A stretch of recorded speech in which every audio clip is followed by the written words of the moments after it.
Hello tout le monde! Aujourd'hui on se retrouve pour une nouvelle vidéo tag. Donc j'ai été taguée sur la chaîne de Nails Angie, donc ma petite Angélique qui fait des vidéos trop géniales. C'est très souvent des hauls d'ailleurs, c'est une tentatrice dévouée.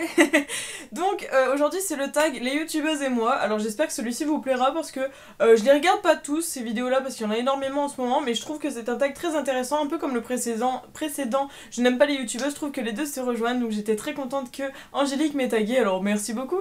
Je vais donc faire comme la dernière fois et chercher les questions sur mon téléphone.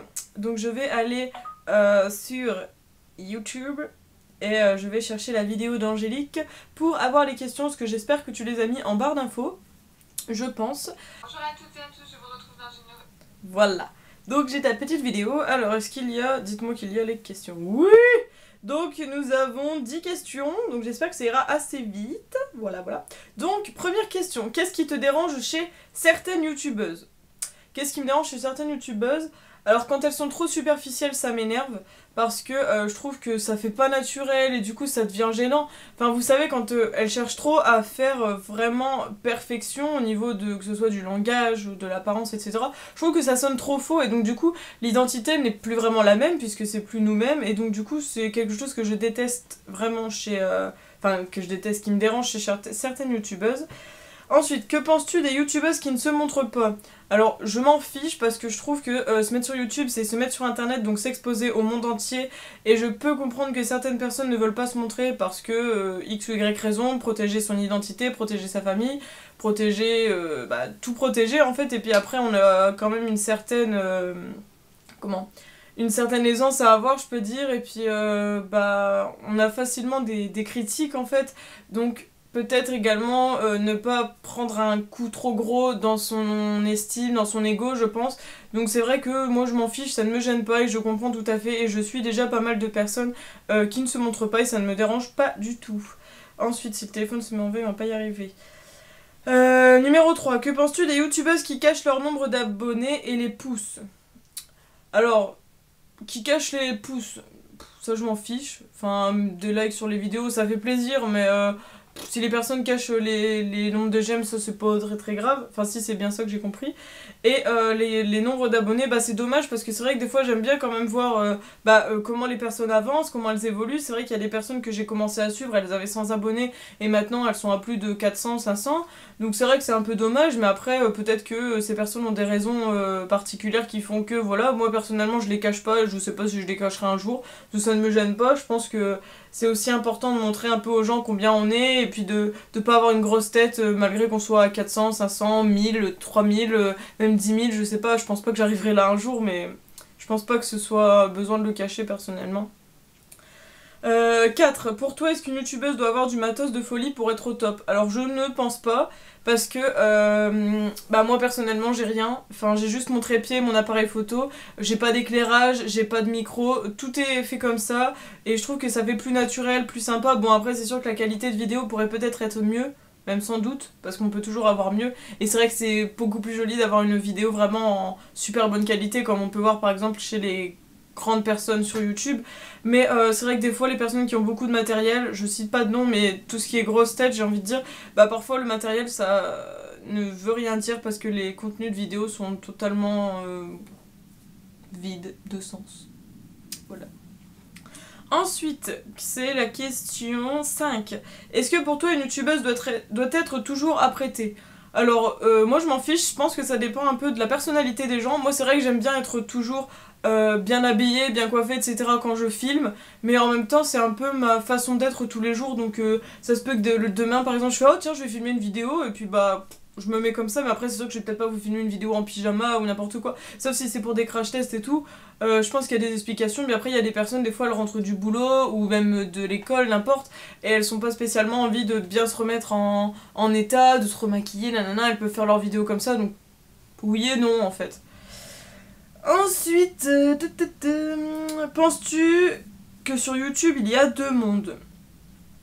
Alors, il y a même sûrement plus de deux mondes, Parce que déjà, il y a notre monde à nous, c'est-à-dire les personnes qui sont comme moi, qui ont des petites chaînes, et qui s'entraident, et qui sont assez sympas, avec une identité, une originalité aussi en quelque sorte, parce que vu qu'on a tous nos personnalités, nos identités, on va pas spécialement se copier, même si on fait des tags par exemple toutes les mêmes, on se ressemble pas, je trouve, et on remarque facilement la personnalité de telle ou telle personne, et on retient vraiment bien les noms. Tandis que par exemple les plus grandes youtubeuses, je trouve que ce qui est dommage, c'est un autre monde encore, parce que elles font toutes la même chose. Il y en a une, elle va tester, je sais pas moi, un lisseur, et ben elles vont toutes tester le même lisseur. Il y en a une, elle va faire un voyage là, elles vont toutes faire ça. Donc ça, c'est un peu dommage parce que ça fait perdre l'identité, la personnalité de la personne. Et du coup, je trouve ça triste parce qu'à la base, YouTube, c'est quand même un partage. Enfin, pour moi, c'en est un de partage et c'est aussi pour ça que j'ai fait ma chaîne, mais ça, vous le savez. J'arrête pas de le répéter tout le temps.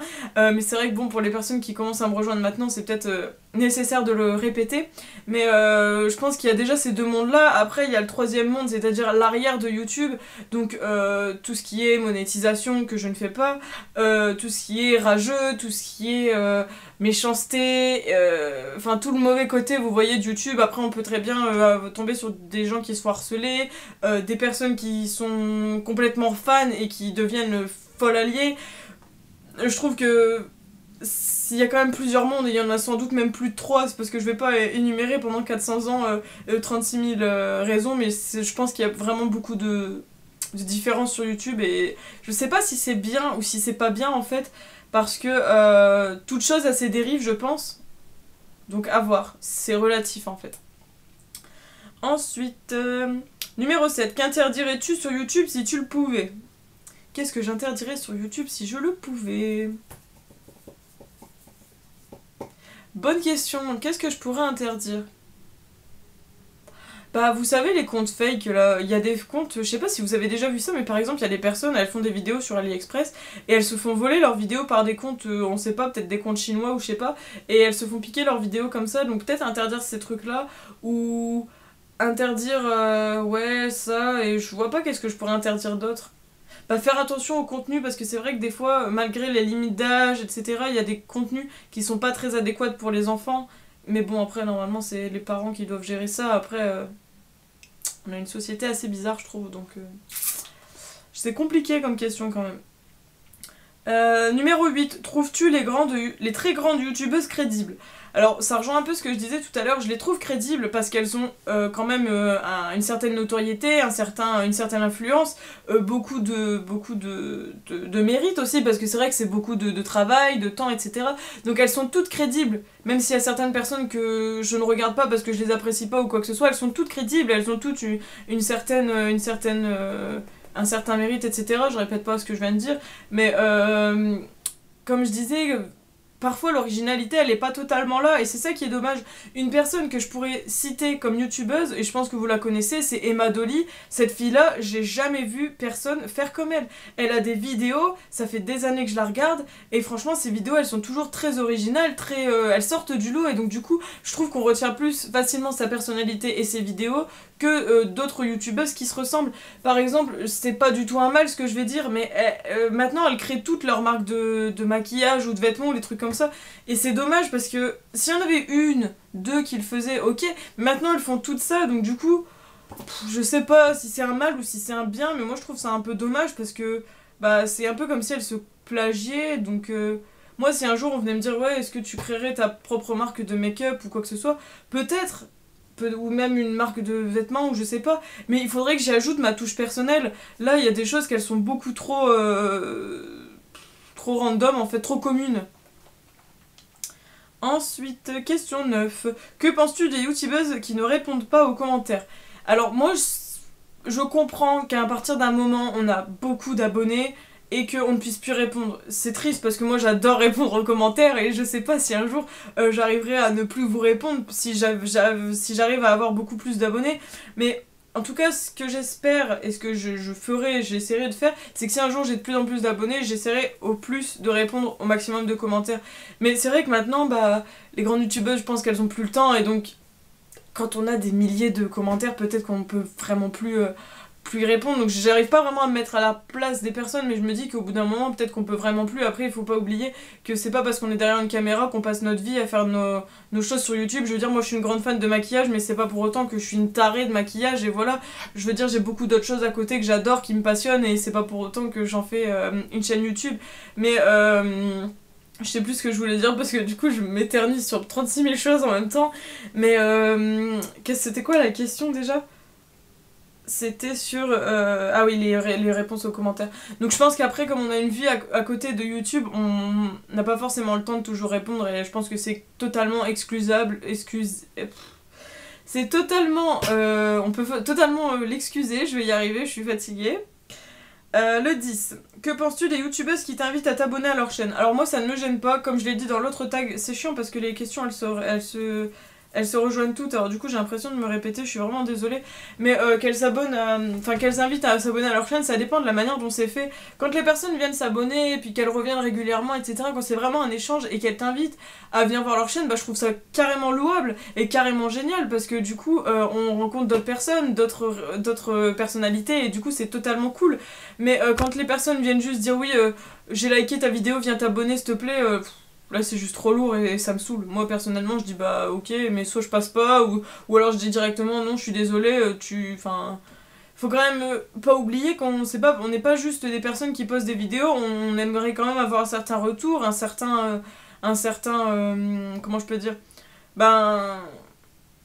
que les gens soient quand même conscients qu'on n'est pas des robots, enfin... On n'est pas juste là pour cliquer sur s'abonner, et voilà, pour moi c'est vraiment un échange, un partage, et puis également des rencontres, parce que c'est vrai que je fais des rencontres géniales sur YouTube. Il y a des personnes que que je parle régulièrement, que ce soit sur Facebook, Instagram ou même par mail. Je trouve que YouTube c'est un monde génial, enfin le monde dans lequel je suis pour l'instant est génial. Les personnes à qui je parle sont toutes très sympas, très gentilles. Je vais pas citer parce que j'ai beaucoup de noms en tête en fait, et je pense également aux personnes qui me mettent souvent des commentaires très très agréables et très sympas à lire. Donc je vous remercie tous d'être comme ça avec moi, et puis j'espère que je vous décevrai jamais à chaque fois avec mes vidéos, etc. J'espère que je resterai toujours comme je suis. En tout cas, c'est pas dans mon intention de changer, parce que je pense que la personnalité des gens fait que c'est ça aussi qui montre... qui nous fait avoir nos abonnés, etc. C'est parce qu'on est comme on est, tout simplement. Donc, ce tag est terminé. J'espère que cette vidéo vous a plu, que les questions ont été assez explicites, et que j'ai répondu de façon adéquate. Parce que c'est vrai que j'ai un peu eu du mal. Aujourd'hui, je suis fatiguée, j'ai beaucoup de mal à parler. Donc n'hésitez pas à vous abonner, à liker la page Facebook, à me rejoindre sur Instagram et Snapchat. De toute façon, vous aurez la petite illustration de fin qui vous renvoie à ma dernière vidéo, et pour vous abonner à ma chaîne si vous ne l'êtes pas encore abonné. Je vous retrouve dans une prochaine vidéo. Je vous fais plein de bisous, à la prochaine. Bye bye.